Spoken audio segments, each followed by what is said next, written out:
Hey guys, how you doing? 420 scene here. Real quick, join our Discord. Link is going to be in the pinned comment and description down below. And of course, drop a fat like on the video, subscribe, and turn on the notification bell so you don't miss out on any of my videos. Before we get started with today's video, if you want to chill with me and get in on our Elite Cut Genetics Bean giveaway, follow and subscribe to us over on Twitch at RadScene. Literally the only way to get your hands on the Blue Octane Cherry Trop Cross. We talk about bud, football, gaming, random shit. It's always a good time. So come and hang out with us over at RadScene. If you do have Amazon Prime and want to show some further support at no extra cost, drop that free Twitch Prime subscription during my next live stream and you'll never get any more ads on Twitch. So again, I mean, it's free. We go live Monday through Friday at 2 p.m. Eastern. I'll see you there. Today we're going to be starting a new mini series where I go over what to do from the seedling stage all the way throughout the flowering stage and even beyond that. So I'm going to break everything down that you need to do and why you need to do it. So we're going to have a dedicated video. We're going to have a video covering the seedling stage, a video covering early veg, late veg,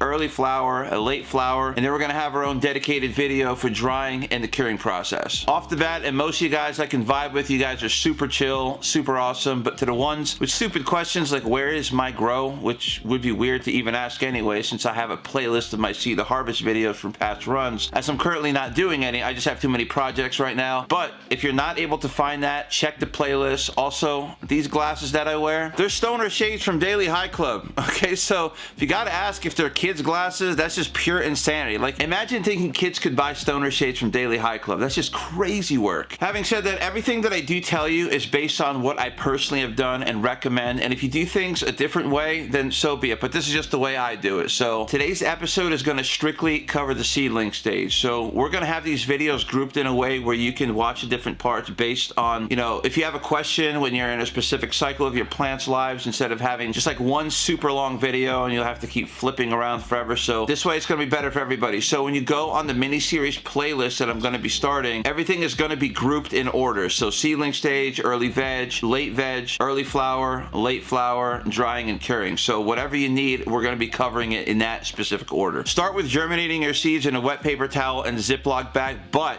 this is going to be something different. I want you guys to keep it in the wet paper towel an extra day or two than you normally would. So let's just say like maybe 3 or 4 days. Now the reason I preferred that way is because if you do it a day or two early, it's a lot easier for your taproot to dry out since they're still trying to establish that root system. And since there's not that much mass at all, it's super easy for it to dry out unless you're spraying 3 times a day, 4 times a day, and then some of you forget. So that's why I recommend giving it an extra day or two in the wet paper towel. Get a nice long tap going. You can kind of dig a little bit further down and drop it in there. It just makes things a lot easier later. You can either use the plastic cups or coconut husk pots. I've used them both. It's kind of more of a preference type of thing, but if you use the coconut husk pots, the roots are going to grow through. So you don't like have to transplant the conventional way. You would just drop the root ball with it still being in the cup. It will go through. Now, I know some people in the comments are probably going to say, well, I've used coconut husk pots and it didn't grow through. I don't have an answer for that. I've never really had an issue with that. The only time I had an issue was when I was running autos and I think the roots were just not strong enough to be able to penetrate through the coconut husk. I'm not really sure otherwise, but if you have a really strong root system,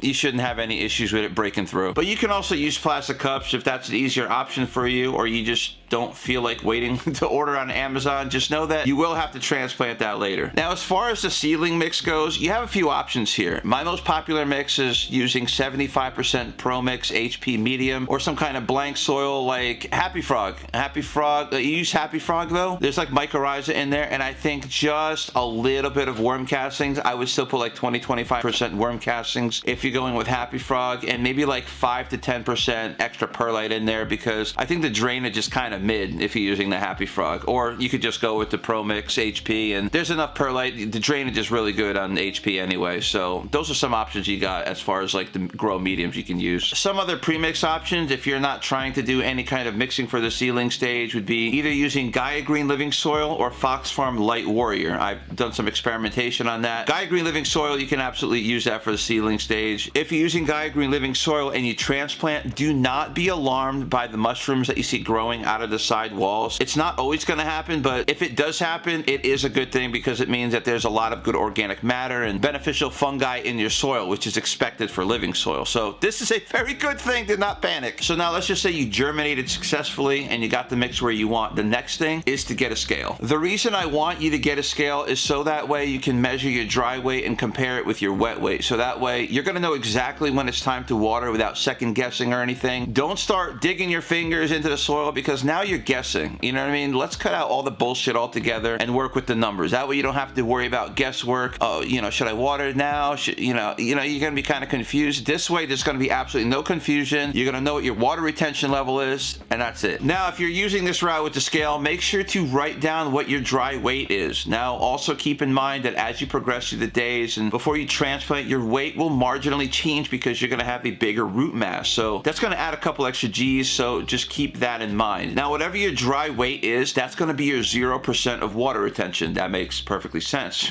Perfectly good sense, right? Now, you're going to be doing this before you drop your germ seedlings into your cups. So always know what your dry weight is. Don't just start putting it in there. Giving you an example, let's just say that your cup weighs about 100 grams, but your wet weight is going to be 160 grams. You're going to want to water when you're between like 105, 110, 115. So that way you don't want your soil to completely be drying out, but you want it to be kind of on the verge of drying out. You never want to be in a situation at this stage where your root system is drying up before it has established itself. That's the whole point of keeping it germinating for 1 or 2 extra days. You don't want to fuck this up. Hey, and of course, if you got any questions, join our Discord community. The link is going to be right down below. This should be the newest link for Discord, so the link that is going to be in the description, it should be good. If you're watching this video like a month or 2 later, that link is probably not going to be good. Then just go to like my newer videos, whatever that is. Next is going to be how much light you should be giving them. Now, I've experimented with the different PPFD levels, so this is what I think is where you need to be at. This is also based on using the Photon app with a diffuser, which you can get for like $30. It's really not that bad. I like my PPFD for the first 2 weeks to be between 250 and 275. It's important for you guys to stay within that range because if it's less than 250, you kind of run the risk of your seedlings getting tall and lanky, but if it's more than that, then they're susceptible of burning because of how sensitive they are at this point. They're seedlings. They haven't matured in the slightest yet. Now, you can either use an LED light strip from a germination kit, or you can run your lights at maybe 25%. It does not matter as long as you're hitting your PPFD between 250 and 275. I can't stress that enough. So at this point, you don't really need to be doing anything else because your nutrition is already covered by your seedling mixes. You have adequate lighting and your watering practices are where they need to be because of the scale. So if you do those 3 things, you should successfully get through the seedling stage without any hiccup, without any kind of trouble. Unless you got trash genetics. And in that case, hey, you can take that up with the breeder. So that's all you really need to know for the seedling stage. It's really not that difficult. I know this is not a super long video, but I wanted to break it down and give you all the proper information. Trying to keep it simple for a lot of beginners out there. Growing shouldn't be hard. It's the growers that make growing hard. Okay, well, some growers, all right? So after this video, we are going to be moving along to the first half of the veg stage, so stay tuned. I'm not sure when I'm going to be making that video.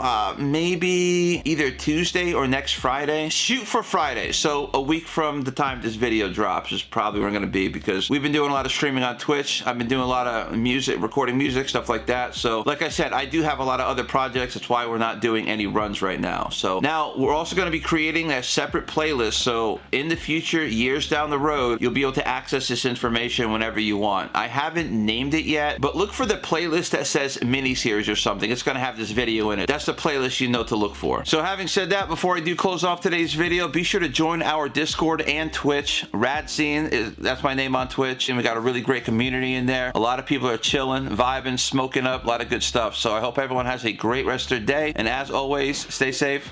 Peace, guys.